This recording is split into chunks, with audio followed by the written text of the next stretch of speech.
The lunchtime hum of Preston's diner was as familiar as the aroma of sizzling bacon and coffee grounds steeped into the tile floors. Emma Carson moved between tables with the practiced grace of someone who'd worked too many doubles and memorized too many orders. But even she felt it an eerie undertone to the usual lunch rush. Something was off. In the back corner booth, near the window where sunbeams flickered off the silver napkin holders, sat an elderly man with a leather vest draped across his wiry frame. His name was Walter Briggs, a regular, always quiet, always respectful. Emma knew he was a Vietnam vet, came in every Wednesday like clockwork, tipped in crumpled bills, and never asked for much beyond his usual burger, fries, and coffee with 2 sugars. Today, however, 3 teenagers slouched toward his booth. A tall boy with a backward red cap led the way, flanked by a snarky girl with dyed blue hair and a stockier boy with mirrored sunglasses perched indoors atop his forehead. Emma watched as they approached Walter. First, the boy in the cap laughed and snatched Walter's soda off the table. "What's up, Grandpa? Cat got your tongue," he sneered. Walter said nothing. He didn't flinch, didn't react. He merely lowered his gaze to the table, his fork motionless above a half-eaten fry. The girl raised her phone, angling it with practice drama.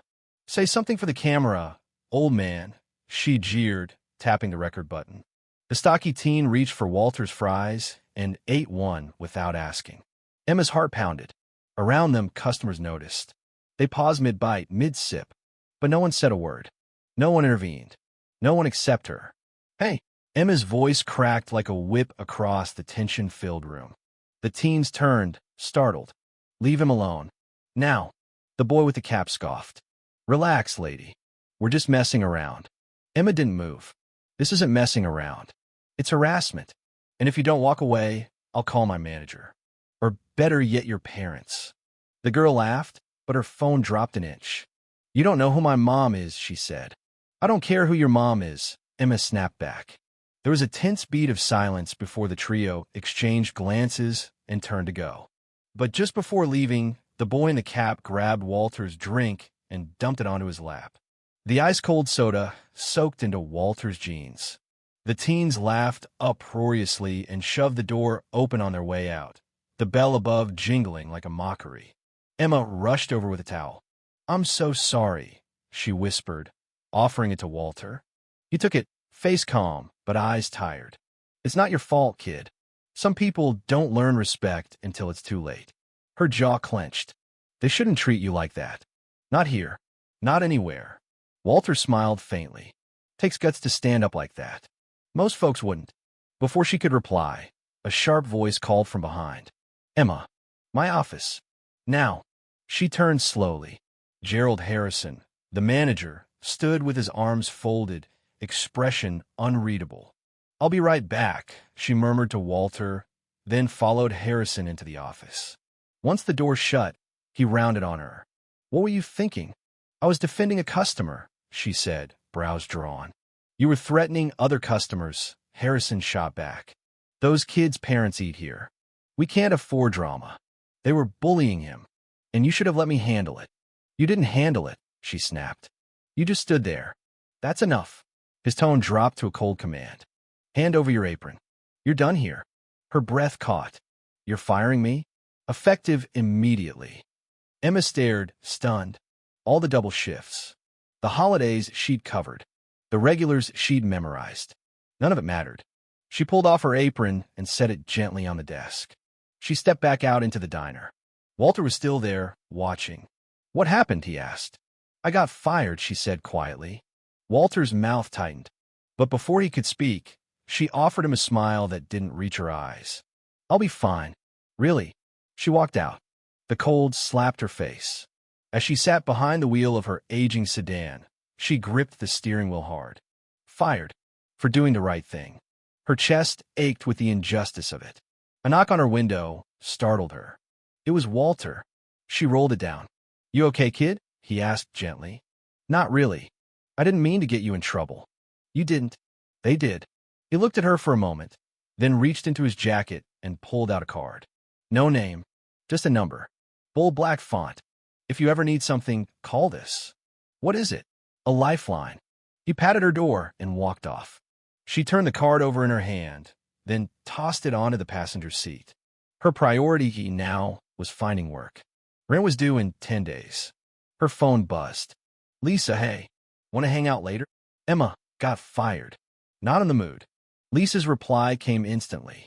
Lisa, what? I'm coming over. But before she could even process the message, another buzz notification. Video tagged. Waitress stands up for vet. Gets fired. Emma blinked. It was the video.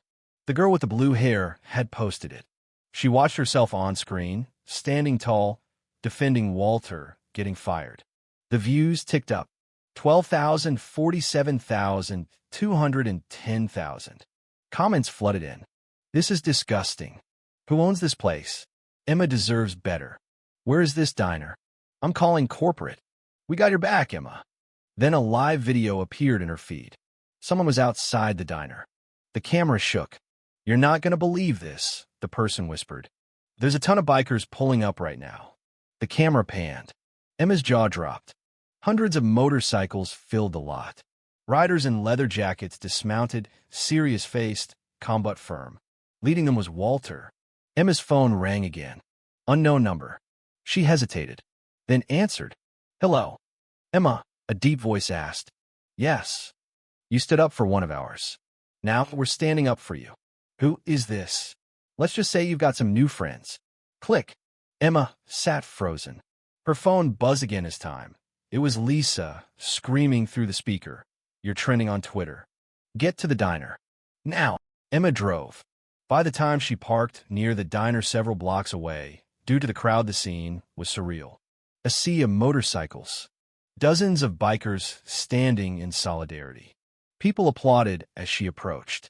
Whistles, claps, her name echoing through the crowd. She found Walter near the front. What is this? She asked. Walter grinned.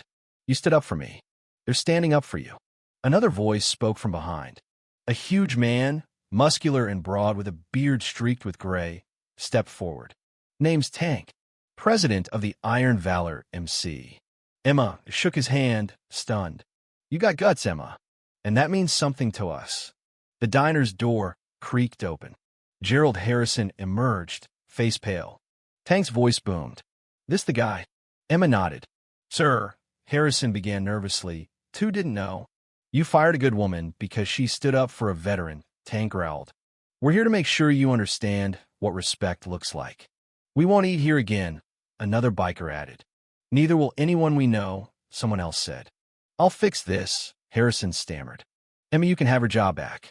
A raise. I am sorry. Emma looked at him for a long moment. Then she shook her head. No. What? I don't want her job. I want you to apologize to Walter. And I want those kids banned. Two will, Harrison stammered. Absolutely. Good choice, Tank said. The crowd erupted in cheers. As Emma and Walter walked away, hundreds of bikers clapped and whistled. Tank turned to the crowd. If they don't respect one of us, they don't get our business. Helmeted heads nodded. Emma's phone buzzed again. Lisa ran over, waving her phone. You're famous. You got offers from restaurants, Cave 7 law firms. Look at this. One more message popped up.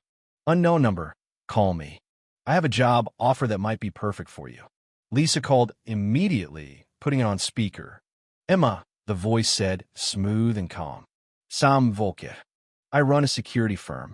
We protect VIPs, and we need someone with your backbone. You're offering me a job? A career. Emma stared at the phone, stunned. Walter smiled beside her. That morning, she was just a waitress. Now, she was something else entirely. And this was just the beginning.